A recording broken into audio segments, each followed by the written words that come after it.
ডিজেলে বেশি টাকা নিচ্ছে ব্যবসায়ীরা, কিন্তু ম্যাজিস্ট্রেটের বিরুদ্ধে কেন কোনো ব্যবস্থা নেই?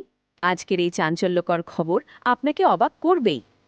দেশ জুড়ে যখন তেলের দাম নিয়ে সাধারণ মানুষ দিশেহারা, ঠিক তখনই উঠে আসছে নতুন অভিযোগ। বেশি দামে ডিজেল বিক্রি হলেও অনেক ক্ষেত্রে বড় কোনো শাস্তি হচ্ছে না। সম্প্রতি বিভিন্ন জেলায় অভিযান চালিয়ে কিছু অসাধু ব্যবসায়ীকে জরিমানা করা হয়েছে। তাদের বিরুদ্ধে অভিযোগ, নির্ধারিত দামের চেয়ে বেশি দামে ডিজেল বিক্রি, অবৈধভাবে তেল মজুদ।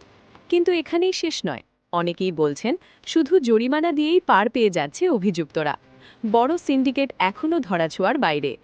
সাধারণ মানুষের প্রশ্ন, যদি আইন থাকে তাহলে কঠোর ব্যবস্থা কোথায়? কেন বারবার একই ঘটনা ঘটছে? এই পরিস্থিতিতে দরকার কঠোর নজরদারি এবং সঠিক বিচার, নইলে এই অনিয়ম বন্ধ হবে না।